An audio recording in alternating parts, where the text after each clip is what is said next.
नमस्कार सगळ्यांना.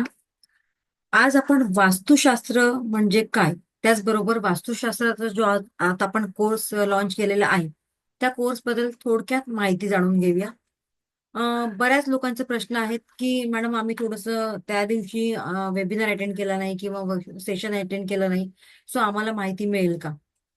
सो त्या लोकांसाठी हा खास व्हिडिओ केलेला आहे. वास्तुशास्त्राचा क्लास करणं का गरजेचं आहे ते तुम्हाला आता मी जे सांगेन त्याच्यातून तुम्हाला कळणारच आहे.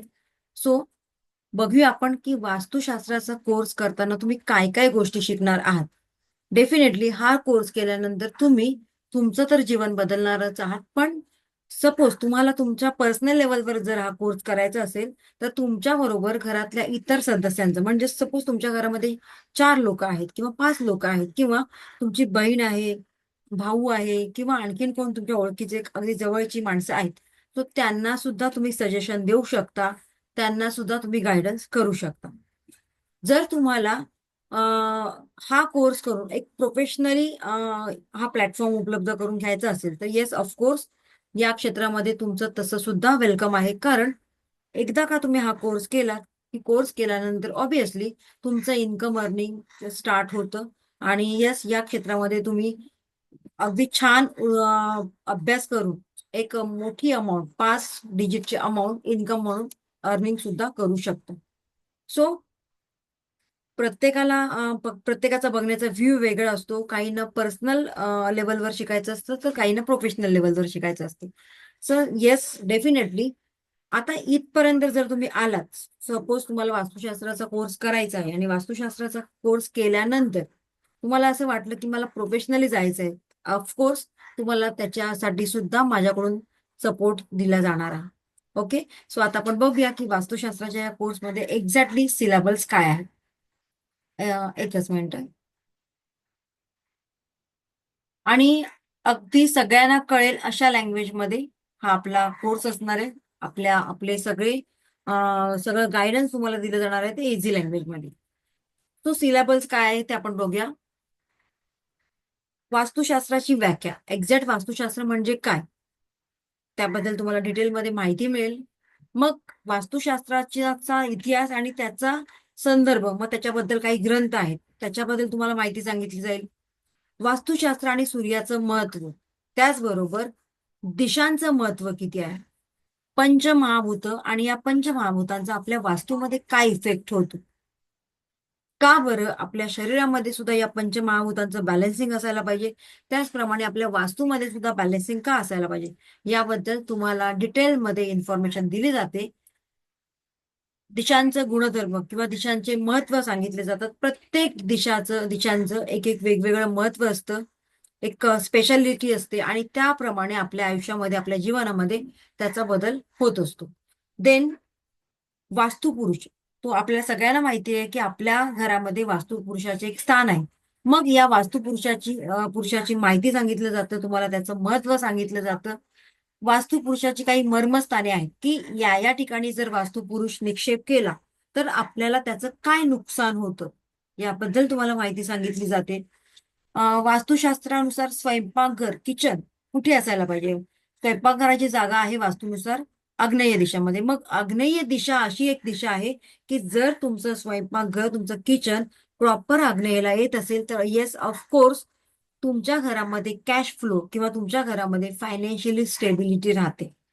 त्यासाठी आणि आणखी पुढच्या पण गोष्टी आहेत महत्वाच्या. त्याचबरोबर घरातील कर्त्या पुरुषाचं बेडरूम कुठे असायला पाहिजे, मुलांचं बेडरूम कुठे असायला पाहिजे, आई वडिलांनी कुठे झोपायला पाहिजे, या सगळ्या गोष्टी फार महत्वाच्या आहेत.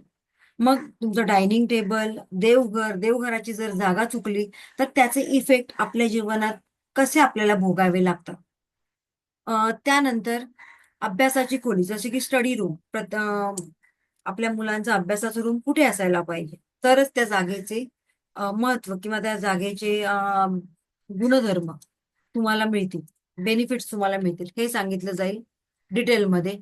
देन लिव्हिंग रूम मध्ये कुठल्या कुठल्या डायरेक्शन आल्या पाहिजे. ओके. आता आहेत वास्तूतील रंगसंगती. वास्तूमध्ये आपल्या रंगसंगतीला किंवा कलर्सला किती महत्व आहे, कलर्स थेरपी याबद्दल तुम्हाला माहिती सांगितली जाईल. देन वेद, वेगवेगळे वेद असतात, त्या वेदांबद्दल तुम्हाला माहिती सांगितली जाईल. द्वार वेद वगैरे त्याच्यामध्ये आहेत, त्यांच्याबद्दल माहिती सांगितली जाईल. वितिशुला म्हणजेच जेव्हा तुम्ही नवीन प्लॉट घेता त्या प्लॉटच्या खाली जी खालची जमीन असते ती सुद्धा आपल्याला चेक करावी लागते, की त्या जमिनीखाली काही वितिशुला म्हणजेच काय अस्थि स्वरूपात, काय हाडांच्या स्वरूपामध्ये काही आहे का, किंवा तिथे काही वाईट कर्मकांड केले गेलेले आहेत का, या सगळ्यांचा अभ्यास आपल्याला करावा लागतो. हे तुम्हाला शिकवलं जाणार आहे. टॉयलेट कुठे असायला पाहिजे, बाथरूम कुठे असायला पाहिजे एक्झॅक्टली. मग नवीन घर जर घेताय तुम्ही, तर सपोज त्या नवीन घर घेताना प्रत्येक बिल्डिंग मध्ये सपोज 8 रूम आहेत, तर 8 फ्लॅट मधले एक्झॅक्टली बघा, 8च्या 8 फ्लॅट पॉझिटिव्ह असू शकत नाही, किंवा 8च्या 8 प्लॉट निगेटिव्ह असू शकत नाही. मग हे फ्लॅट घेताना 8 फ्लॅट आहेत, तर 8 फ्लॅट मधले मे बी एखादा जो हे असेल, फ्लॅट असेल, तर त्याचं पर्सेंटेज असेल की तो 80% पॉझिटिव्ह असेल, एखादा असेल की तो 70% असेल पॉझिटिव्ह, आणि एखादा अगदी 35% किंवा 30%च पॉझिटिव्ह असेल. मग इथे तुम्ही जर स्वतः हे सगळं शिकलात, तर तुम्हाला दुसऱ्यांची मदत घेण्याची गरज नाहीये. एक्झॅक्टली तुम्हाला कुठला फ्लॅट हवाय वास्तूनुसार तो तुम्ही सिलेक्ट करू शकता. मग तुम्ही जो 80% पॉझिटिव्ह आहे तोच फ्लॅट घेणार. देन जिओपॅथिक स्ट्रेट, जमिनीच्या खाली सुद्धा काही निगेटिव्हिटी आहे का, मग ती कशी बघायची याबद्दल तुम्हाला गायडन्स दिलं जाणार आहे.